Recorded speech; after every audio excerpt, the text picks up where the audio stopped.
But in 1967, even though he was retired for a few years, he decided to have another album, Les Paul Now album, and Zeke Manners wrote a song, Los Angeles, which was on that album, and he played distorted guitar, like rock and roll type guitar.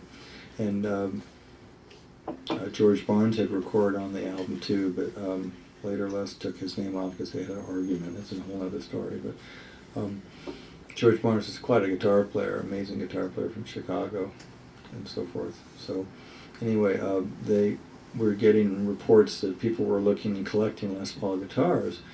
And Les was at playing a concert, and he dedicated the next song to these girls in the front row there, because they had long hair, and the whole audience laughed when he said the girls in the front row, because the audience knew the front girls, those were the Rolling Stones.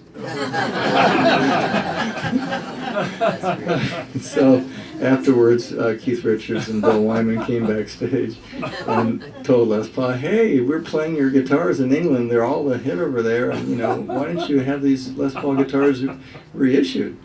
And so the next day, Les Paul called Mr. Berlin, and he happened to be in the Gibson factory, and he said, "What's going on?" And Mr. Berlin said, "Well, there's nothing going on over here. We're just making SGs." And Les says, "Well, why don't we get our heads together and come out with a Les Paul guitar again?" So he says, "Fine." So he and Wally went out to Chicago, and they started talking about reissuing the original gold top Les Paul model and the Les Paul Custom, but with two pickups, humbuckings and a maple top, and P90s on the gold top reissue, and Les's new invention, low impedance. And so they listened to the low impedance guitar, and they were amazed how good it sounded, because it's just like if you put your ear next to the string, and that sound that you hear with your ear is what low impedance sounds like, just like this microphone. It's very presence. It has a lot of highs and lows, and it like FM to AM. And so I'm a convert to the low impedance sound, and in the near future I'll be developing a new low impedance amplifier with special transformers to, just like the PA system, so that you can see, you can read exactly what the pickup's doing, and have a fuller sound. And so Les and Gibson wanted to come out with this new guitar, and it was called the Les Paul Professional, and they had a acoustic guitar, their Bossa Nova model, that they put a low impedance pickup on, and they made this monster amplifier, just like this big, a solid state, and it was like 200 watts, and it had lights all over the front, and they even had an ad with a monster ad with the hands up in the air. But it was ahead of its time, and people, veered away from the solid state amplifiers right after that, so everybody went back to tube amplifiers, so it was kind of forgotten. And all the rock and rollers wanted the distorted sound of, for that smoother, kind of distorted kind of sound and so forth, and rock and rollers didn't want the clean sound. And so the guitar was kind of a flop, but they did make a few thousand of them. And so low impedance is still ahead of its time, but I'm promoting it, and I have a whole chapter in my second book on the low impedance story and how it really, came about and so forth. And so I'll be working on some projects pretty soon on low impedance guitars and amplifiers. So Les really stuck with that low impedance sound all those years, and he would always play his Les Paul Custom, the white one or the black one with the low impedance pickups that Wally did. And eventually he got a Heritage model with the low impedance pickups, and he played those all those years, and if he ever broke a string, I let him play my low impedance guitar. They only broke a string once for me over the years, because I became his guitar tech for West Coast shows and so forth. So the low impedance is really the sound of the future, but still it hasn't been really fully realized and so forth. But certain pickup designers today are coming to that conclusion. Bill Lawrence, who was Einstein of pickups, he knew back in the old days that was the sound, but now it's hopefully it will come about. So let's start. So Gibson came out with these new guitars, and so over here on Wall Street, the LD Heater, I think, the representative for Gibson came into La Jolla Music and who told Jim and Joyce Peterson and me that they were going to come out with a new Les Paul model guitar. And there was no Les Paul guitars for 5 years. Nothing was really around, you know, it was just used guitars. And so, and I had my SG Les Paul guitars, so I was curious to see what they were doing. So in November, in came 2 boxes. And Jim says, go ahead and open them up. And so I opened up the one box, said Les Paul Standard, and it was a gold top like this, with a tunematic bridge and a stop tailpiece, and it was beautiful. And then the other box had a Les Paul Custom in it with the 2 humbucking pickups and gold parts and so forth, and they were both exquisite guitars. And so I knew Gibson was back on track, you know, making the Les Paul guitar. And it took off like wildfire. When you look at the production totals of how many guitars they started selling in 1968, it's just amazing, because they, you know, instead of just selling, you know, 500 guitars, they were selling thousands of guitars in each model and so forth. But they weren't selling as many Lone Pedans guitars, of course. But the gold top really took off, and they made the Sunburst models as well, but they weren't advertised, and they didn't have humbuckings on the standard model, but they were still building a few for stores. So the Les Paul guitar was reborn, and that's what the subject of the second book is about, is how it came about again. And it really took off.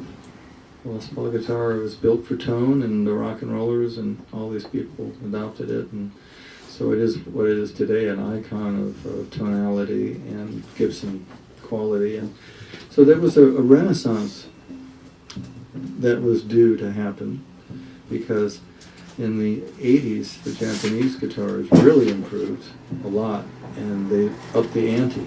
And they had the Yamaha guitars, and they had copies of Les Pauls that were really coming on strong. And they were almost played better than the Gibson guitar. And so Gibson and Fender knew that, you know, the Japanese were really doing quite a job, you know, improving their instruments. And so they had to do something about it, and they did. Even though Guild guitars were consistent in quality all through the years, and Martin guitars were really fine guitars, and still the best acoustic guitars in the world. But Gibson and Fender had to really rethink what they were doing, and I was a consultant for Fender for many years with Freddie Tavares, who invented the Stratocaster vibrato and the 410 bassman and the many things at Fender. And so Gibson's Tom Murphy, a fellow that was doing special finishes, and Edwin Wilson and their engineers, they went ahead and they took the 1959 Sunburst models, and they looked at them all, and they saw that each one sounded great primarily, and some of them sound better than others, but there was little variations in the construction of the guitars. So sometimes this would be different, the shape would be different in the neck, little imperfections. So they basically studied about 10 different Les Paul Sunburst models, and they came up with a more consistent design. And they were hard tooled in Nashville, as opposed to the soft tooling that they use in Kalamazoo for switching models really easily. So by 1993, the Gibson Custom Shop, even though they had been building custom guitars for many years, they ended up making a faithful reproduction of the Les Paul Sunburst guitar by 1993, and it was awesome. It was a great guitar, and my interview with Tom, we talked about it, and I thought it was right up there. But they didn't have the vintage woods that Gibson used. This guitar was made of woods that had already been aged for decades, and so right out of the box, this guitar sounded amazing because of the vintage woods. So even though new Gibson guitars, they look great and they play really, really nice, they don't quite have the tonality, the warmth, and the dryness of the dried out woods. They're starting to age wood now, so they're getting towards that too. But there's been really a renaissance in American guitar building in the last 15 years or so, and so they've really improved, and now Gibson and Fender are making some of the best guitars they've ever built. And so with my books, I had decided to write a Fender book, which I wrote originally in the early 80s, and I went to publishers, and they wouldn't do full color, and I had the Les Paul book pretty well written, or at least the first one, and I met Brad Smith of Hal Leonard, whose brother's Chad Smith, the drummer from the Chili Peppers, and so he could see my vision of what I was doing, and he knew that Les Paul and I were good friends, so he talked his people at Hal Leonard, who's the biggest music publisher in the world, to do my Les Paul book first. So we started working on it, and after a few years decided that the project was so big that we'd split it into 2 volumes, because there was a demarcation there for 5 years when the Les Paul guitar wasn't built. So basically, when I was finishing up the second volume with all the newer guitars and interviews and so forth, Les Paul unfortunately passed away in August of 2009. So we lost Les Paul. So it just went around the world, all the news, and oh my God, it was like, wow, the world had changed, you know. Heard around the world. So I went out to Milwaukee and to his funeral in Waukesha, and I had to walk through an FBI line to get out to the actual funeral and so forth. And then the paparazzi took a picture of me, put in the rose on his coffin and so forth. So it was the end of a big chapter in my life, and these books are a culmination of all of my experiences with Les Paul and all the guitars that I've seen and photographed. And I could not have done these books without my father being so supportive, my family, and all my friends, and of course Les Paul. So here they are for everybody to enjoy. So I hope you enjoy my books and read them.